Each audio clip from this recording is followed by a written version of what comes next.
देखिए, एसआईआर माननीय चुनाव आयोग द्वारा इसमें उत्तर प्रदेश पूरे राज्य में एसआईआर की प्रक्रिया करी जा रही है, जिसमें 2003 की जो इंटेंसिव रिवीजन जो हुआ था उससे सत्यापन किया जाएगा जो वर्तमान की सूची है। जो 2003 में मौजूद थे उनको हम लोग उनके साथ सीधे मैप कर देंगे, और जो 2003 की सूची के बाद में जुड़े हुए हैं तो उनके पिता या माता जो 2003 की सूची में उपस्थित थे उनके साथ मैप किया जाएगा। ये पूरी जो प्रक्रिया है, हमें ये प्रथम चरण की प्रक्रिया में इनमरेशन फॉर्म्स जो हैं घर घर जाके हमारे बीएलओस वितरित करेंगे उसे, और इसको कंप्लीट करते हुए यही चीज़ बताते हुए कि 2003 में उनके पिताजी का नाम अगर था तो हम लोगों ने भी अपने स्तर से भी मैपिंग करी है। जनता को भी जो हम इनमरेशन फॉर्म भर रहे हैं उसको वो फॉर्म भर के देंगे कि उनका इनमरेशन फॉर्म में मतलब एसआईआर में 2003 में कौन से मतदाता क्रमांक पे उनका नाम था, किस नाम से उनके पिताजी या माताजी थे, वो भर के इनमरेशन फॉर्म साइन करके दे देंगे। यहाँ मैं स्पष्ट करना चाहता हूँ, इसके साथ उन्हें कोई डॉक्यूमेंट देने की आवश्यकता नहीं है, कोई डॉक्यूमेंट कलेक्ट नहीं किया जाएगा, मात्र इनमरेशन फॉर्म उन्हें भर के हमको जमा कर देना है। बीएलओस कलेक्ट करेंगे इनमरेशन फॉर्म, और उसके बाद 9 दिसंबर को जितने भी हमारे इनमरेशन फॉर्म, अगर मान लीजिए हमने 100 इनमरेशन फॉर्म बांटे तो हमारे पास 99 अगर इनमरेशन फॉर्म आते हैं तो वो सारे इनमरेशन फॉर्म जो हमें प्राप्त हुए हैं वो सारों के संबंध में हम लोग एक सूची बनाते हुए ड्राफ्ट इलेक्टोरल रोल पब्लिश कर देंगे, जो कि हम लोगों की 9 दिसंबर तक की प्रक्रिया पूर्ण हो जाएगी। और इसके बाद दावे और आपत्तियां लिए जाएंगे।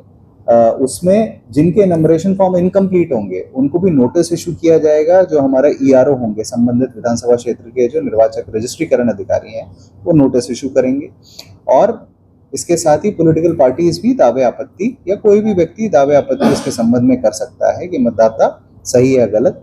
और जिन्होंने नंबरेशन फॉर्म इनकम्प्लीट जमा किए हैं उनका नाम तो जोड़ा गया है, परंतु उनको नोटिस इस बात का जाएगा कि भाई आप जो लिस्टेड 13 डॉक्यूमेंट्स हैं उसके संबंध में वो अपने डॉक्यूमेंट्स के साथ अपने नोटिस का जवाब दें, जिससे कि उनको वैलिड मतदाता घोषित किया जा सके। ये पूरी प्रक्रिया करने के उपरांत 8 जनवरी तक ये पूरी प्रक्रिया चलेगी। उसके बाद ये जो पूरे दावे आपत्तियों का सत्यापन कराने के बाद 31 जनवरी को ये निर्वाचन रजिस्ट्रीकरण अधिकारी जो है उनको अंतिम निर्णय ले लेना है। उसके बाद 7 फरवरी को फाइनल इलेक्टोरल रोल प्रकाशित हो जाएगी। इसके साथ साथ ये भी अवगत कराना है कि जो नए फॉर्म 6 या किसी को जो जुड़ने हैं, जो 1 अक्टूबर 2026 तक 18 वर्ष के हो रहे हैं, वो लोग अपना फॉर्म 6 भी जमा कर सकते हैं इस पूरी प्रक्रिया के दौरान। तो साथ में उसके साथ एक अतिरिक्त बस उन्हें एक डिक्लेरेशन फॉर्म भी देना पड़ेगा, क्योंकि एसआईआर के साथ कर रहे हैं हम, तो उनको एक अतिरिक्त डिक्लेरेशन फॉर्म देना पड़ेगा।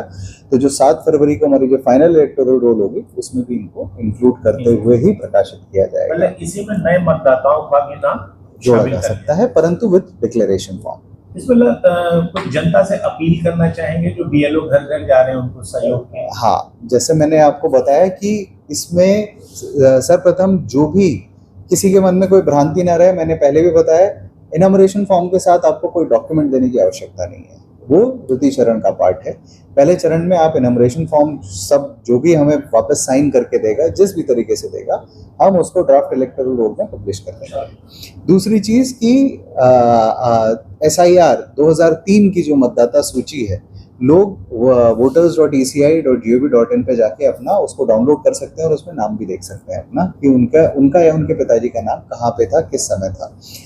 हम लोग अपने स्तर से भी बीएलओ स्वयं भी इसकी मैपिंग कर रहे हैं कि भाई वो मतदाता जो 2003 में 18 वर्ष के थे, तो अगर उनका सूची में उस समय नाम था तो किस क्रमांक पे है, बीएलओ अपने स्तर से भी कर रहे हैं। इसके साथ ही पॉलिटिकल पार्टीज की भी हमने पूरी बैठक करके उनको एक एक चरणबद्ध तरीके से पूरी प्रक्रिया समझाई है। सब लोग संतुष्ट भी हैं, और राजनीतिक दलों से इसके लिए बूथ लेवल एजेंट्स नामित करने के लिए भी अनुरोध किया गया है, उनको बताया भी गया, और कुछ राजनीतिक दलों ने अपने बीएलए बूथ लेवल एजेंट्स नामित करने का भी काम शुरू कर दिया, जिनको हम लोग आईडी कार्ड मतलब देते हुए सभी ईआरओ उनको जारी भी कर रहे हैं। इसमें सर को डुप्लीकेट मतदाता की आंकड़ा दिया है क्या? डुप्लीकेट मतदाता तो जो आपके इसके दौरान जो फॉर्म 6, 7, 8 में जब वो मतदाता सूची का जो प्रकाशन हुआ है 27 अक्टूबर 2025 की जो मतदाता सूची है उसको लेते हुए हमने प्रकाशित कर दिया, उसमें जो डुप्लीकेट्स पाए जाएंगे तो वो भी इसमें पहचान करते हुए उनका भी नाम सर, कितने सर बीएलओ लगाए गए? बीएलओ तो हमारे जितने जनपद में बूथ हैं, मेरे को एग्जैक्टली फिगर्स अभी याद नहीं है, वो सारे नामित हैं जो हमारे टोटल सभी विधानसभा क्षेत्र को मिलाते हुए हैं। मैं इसका जरूर टोटल हमारे पास 2,959 बीएलओज लगाए गए हैं और हमारे कुल मतदाता जो अभी प्रकाशित करे गए हैं वो 2,29,51,478 मतदाता का प्रकाशन किया गया। सर ये एक साथ सारी तहसील और सारे ब्लॉकों में हो रहा है या क्रमवार हो? नहीं, सभी जगह एक साथ। सर 4 तारीख से एसआईआर लागू हो गया, लेकिन अभी बहुत सारे इलाके में बीएलओ का भी तक पहुंचे नहीं। देखिए, इसमें इनमरेशन फॉर्म प्रिंट करके इनमरेशन फॉर्म का ये वेरिफिकेशन चल भी रहा है कि कोई ऐसा इनमरेशन फॉर्म ना छूट जाए। तो इनमरेशन फॉर्म प्रिंट होके जब दिए जा रहे हैं तो बीएलओ पहले सर्वप्रथम ये वेरीफाई कर ले रहे हैं अपनी मतदाता सूची से कि कोई हमें जितने वहां पे मतदाता उस सूची में है उन सबका इनमरेशन फॉर्म प्राप्त हो गया है कि नहीं। उसके बाद वो फील्ड में डिस्ट्रीब्यूशन करना और शुरू भी हो गया है। इनिशियल फेज है, थोड़े दिन में ये पूरी तेजी से पकड़ भी लेगा। कोई हेल्पलाइन नंबर भी सर जारी हुआ? हेल्पलाइन नंबर्स का एग्जैक्ट मुझे नंबर अभी याद नहीं है, मैं आपको बता दूंगा उसमें। परंतु जो भी इसमें बीएलओ ऐप के माध्यम से बीएलओ कार्य करेंगे और जिसको भी जो भी शिकायतें होती हैं वो संबंधित ईआरओ को और पॉलिटिकल पार्टी से भी हम लोग लगातार संपर्क में रहते हैं। जो भी आती है उसको हम लोग निराकरण कराएंगे।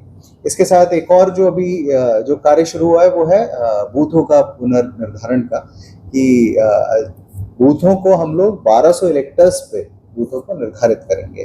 तो उसके लिए भी चिन्हांकन हुआ है। आज उसकी भी हमने राजनीतिक दलों के साथ बैठक करी थी, उनको हमने एक एक चीज बता दी है और इसका भी प्रकाशन हम लोग 18 तारीख को करेंगे और ये 11 तारीख तक उसको इन लोगों से सब सूची वूची प्राप्त करके और इनकी उसके बाद आपत्तियां ली जाएंगी और 18 को सीओ साहब को इसको प्रेषित कर दिया जाएगा। इस संबंध में भी मैंने आज पॉलिटिकल पार्टी से कहा, रिक्वेस्ट करी थी कि बीएलओज और जो हमारे लेखपाल हैं इनके माध्यम से बूथ जो निर्धारण होता है वो तो किया जाता है, परंतु ऐसी संभावना होती है कि कहीं बाढ़ के कारण कहीं कटान हो गया, कोई स्कूल गिर गया, कोई कमरा गिर गया, तो ये जो भी सूचनाएं अपडेट हुई या कहीं सड़क बह गई है, तो अगर इसकी भी आवश्यकता है कहीं कोई कटान के कारण या कोई किसी उसकी वजह से, तो उसको आप चेंज करना चाहते हैं तो आप अपना प्रस्ताव दे सकते हैं, हम लोग दावा आपत्तियां लेंगे इसमें।